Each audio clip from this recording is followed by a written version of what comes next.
Hi, it's Kim, and I'm back for another week of 10-minute tips for your relationships. And this week is part 2 of our series on forgiveness. Yes, got my co-anchor today, my husband of 34, almost 35 years of marriage, William Ervin, Bishop William Ervin, and he's here with me today again, and we're talking about forgiveness. So we've been married for 34 years, going on 35, and we've had to deal with forgiveness in and throughout our entire marriage. Yes. So I guess you can say we're well versed on forgiveness. We've had to deal with it. Well versed, well rehearsed. Well versed, well rehearsed. We know a lot about forgiveness. But I think the biggest thing is that we know the blessings of forgiveness. We know the great outcomes of not only being forgiven, but being the one to forgive. Yes. You know, and I've just not had to forgive him, but he's had to forgive me as well. And so on many different occasions for many different reasons. I think my score is higher, but yeah. Get out of here. You know, we've just, trust me, we've had to forgive each other for many different reasons. Right. You know, and we don't keep score. We don't keep score. Exactly. We don't keep score. Right. So today, we just want to talk a little bit about, we talked last week about what forgiveness is, but this week we want to talk a little bit about what forgiveness is not, because I think people get it twisted. You think people get it twisted? Indeed. Okay. Indeed. And so I think sometimes when people are talking about forgiveness, people forget that there is something that forgiveness is not. And there's several things that forgiveness is not. Wow. One of the things that I want to point out is that forgiveness is not saying that you're okay with what the person did. That's it's just huge. not. Forgiveness is not condoning what that other person did or what they said. And so I think sometimes people tend to think that if we forgive that person, we're telling them that what they did or what they said was okay. Right. And no, it was not okay. No. It was not okay.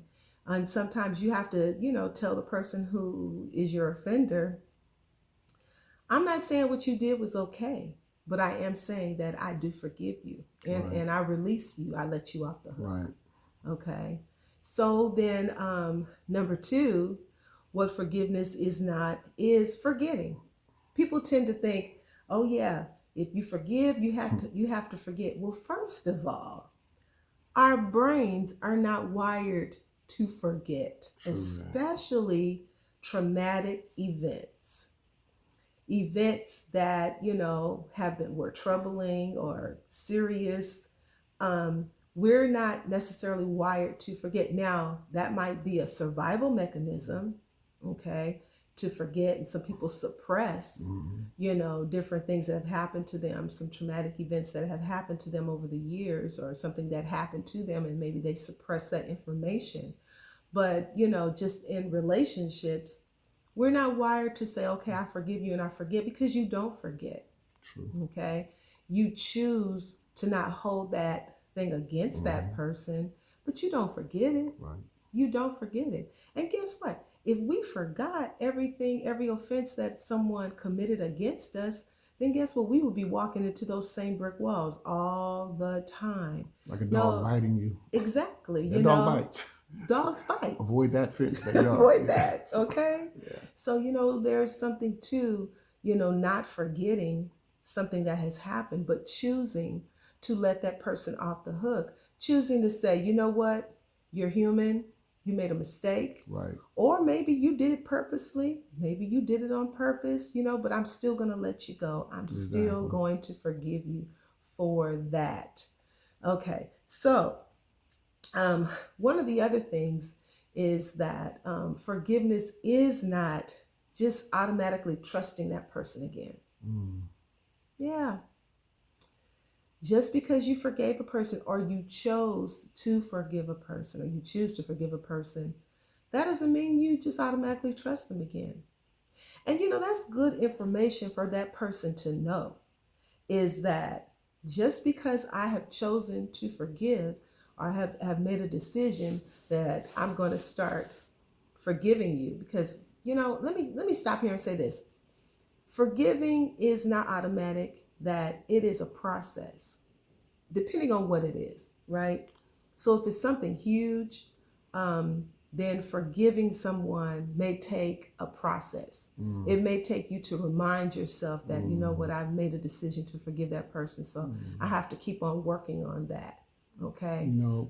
I want to just say something about that, because the way you're talking about it just hit my mind that I know the last 10-minute tips we talked about, I mentioned trespass from a biblical term. And another translation of that is forgives our debts as we forget our debtors. When you look at it in terms of money or loan or a person being in hock with you or owing you, money is a tight situation. Yeah. And then, forgiving a person, and plus money is an investment. So look at it also as an investment.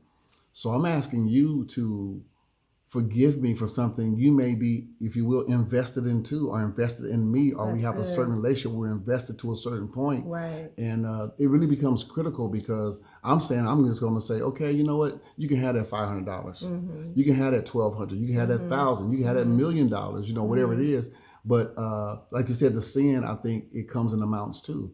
How big is the thing? You just mentioned how, no, that's major. This is my deal breaker. This is my this is my that, and you have certain limits and limitations on certain things, but it could really get to the point to where it's like, okay, how much are you willing to say, you know what, no charge. It's done. It's over. I release this. I'm moving on. And I could, I'd say equate it to a financial debt, because sometimes you got to let just money go. I loaned a person money 10 years ago. I'm probably not going to get it. Right. Let it go. Right. Every time you think about them, every time I'm going to write them again. I'm going to call them again. I'm going to this, I'm going to that. Yeah. No, just let it go. Let it God go. has blessed you so much since then. In most cases, you really don't need it anyway. Right. Let it go. Right. Let it go. And so, like, we were saying before that forgiveness doesn't mean you automatically regain trust. Okay. Wow. It doesn't mean that you all of a sudden, okay, I forgive you. That's I huge. forgive you, but it doesn't mean I trust you still. That's huge. And even if you choose to remain in relationship with that person, you may have to not only work on the forgiveness part, but you may have to continue to work on the regaining trust part as well. And that's a complicated situation to be in. Right. When you not only have to work on forgiving a person, whatever that situation was that took place, right. But now I have to couple that with also working on, because I'm going to remain in a relationship, now I have to work on regaining my trust for that person. That's huge. It's huge. It's really something not easy to deal with. It can be very difficult. And it also, it depends on the person who you're dealing with, if it's a husband or a wife, a significant other, if it's a mother and a son, you have a child who continues to do certain things, and, you're not only, saying you forgive them or you're trying to help them, but do you trust them? Well, the major thing, in the last 10 minutes tips we talked about, on personal relationship, where I was in a position where I really needed, forgiveness. And the amazing thing is this, that to try to recharge a sin or a trespass or something over and over again, like you said, it holds the other person bondage. Right. So the thing is, we have to really be settled. You know what? I'm moving on. In fact, I want to just say a quote very quickly. To forgive is to set the prisoner free and realize that you are the prisoner. Oh. That's pretty deep. You are the prisoner. Good. So yes, I just really think that I'm the prisoner that I'm setting free.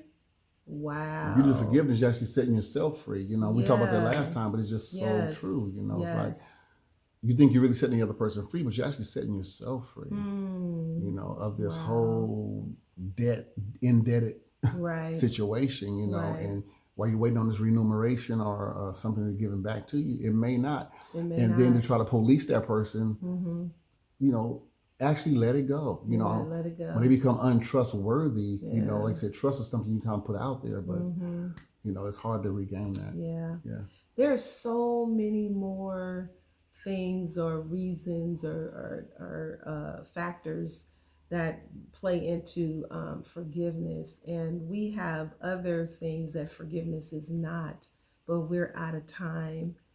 These are our 10-minute tips. Man, time goes They fast. go 10 minutes is quick. Jeez. So come back next week. Visit us next week. We're going to be talking about forgiveness next week as well. And I kind of like this guy, so I think I'm going to invite him to present with me a little more. So these are our 10-minute tips for your relationships. God bless. We'll see you next week.